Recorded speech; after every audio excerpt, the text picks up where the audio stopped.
Hello everyone, welcome back to my channel হেসেল কাহিনী।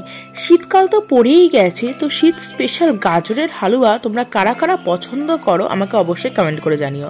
তো সেই রেসিপিটাই আজকে তোমাদের সাথে আমি শেয়ার করব। সবার প্রথমে আমি গাজরটাকে গ্রেট করে নিয়েছি, যেটা তোমাদের আমি পরে দেখাচ্ছি। এরপরে কড়াইতে দিয়ে দেবো 3 টেবিল স্পুন মতো ঘি, এবং ঘিটা জাস্ট হালকা গরম হবে। এর মধ্যে দিয়ে দিয়েছি এই গ্রেট করে রাখা গাজর। তোমরা চাইলে গাজরটাকে কুচি কুচি করে কাটতে পারো, কিন্তু গ্রেট করে নিলে না খুব সুন্দর মিশে যাবে এর মধ্যে। তো দিয়ে এর মধ্যে ভালো করে ভাজা ভাজা করে নেব। তো ঘিয়ের একটা সুন্দর ফ্লেভার এর মধ্যে চলে আসবে, এবং ঘিটা কিন্তু বেশ পরিমাণেই দিতে হবে গাজরের হালুয়াতে, যাতে ঘিয়ের সেন্টটা খুব সুন্দর এর মধ্যে থেকে বেরোয়। এবার ভালো করে নাড়িয়ে নিলাম। এবার একটু হালকা ভাজা ভাজা হয়ে গেলে, একটু মজলে এর মধ্যে দিয়ে দেবো পরিমাণ মতো চিনি। আমি এখানে 1 বাটি মতো চিনি দিয়েছি। আমি প্রায় 1 কেজি মতো এখানে গাজরকে গ্রেট করে নিয়েছি। তার মধ্যে 2 বাটি মতো আমি দিয়ে দিয়েছি চিনি। চিনিটা এবার মেল্ট হওয়া অবধি আমাদের অপেক্ষা করতে হবে। যত ভালোভাবে চিনিটা মেল্ট হবে, তত গাজরের হালুয়ার যে কালারটা সুন্দর আসবে। এবং এই যে চিনিটা মেল্ট হবে, এই চিনির সাথে গাজরটাও কিছুটা সেদ্ধ হয়ে যাবে। তোমরা দেখতেই পাচ্ছ চিনিটা ভালো করে মেল্ট হয়ে গেছে, এবং এটার মধ্যে থেকে খুব সুন্দর একটা সেন্ট বেরোয়। এর মধ্যে দিয়ে দেবো 1 কাপ মতো দুধ, এবং পরে আমি আরো 1 কাপ মতো দুধ অ্যাড করব। এবং এই দুধের মধ্যেই গাজরটা আর যেটুখানি সেদ্ধ হওয়া বাকি থাকবে সেটুখানি সেদ্ধ হয়ে যাবে। এর মধ্যে আমি আরো দিয়ে দিয়েছি 1 কাপ মতো দুধ। তো দুধ দিয়ে ভালো করে এটাকে আমরা ফুটিয়ে নেব, যতক্ষণ না গাজরটা ভালোভাবে সেদ্ধ হয়ে যাচ্ছে।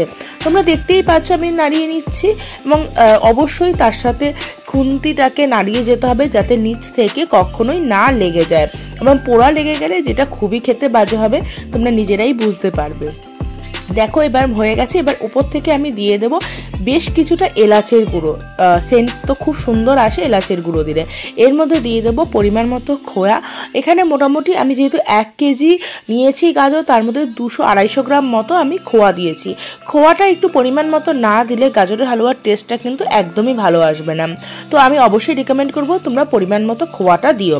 এবং দিয়ে দেবো বেশ কিছুটা কাজু বাদাম এবং কুচি, এবং তার সাথে দিয়ে দেবো কিশমিশ। দিয়ে ভালো করে আমি এটাকে নাড়িয়ে নেব যতক্ষণ না খোয়াটা সুন্দর করে মেল্ট হয়।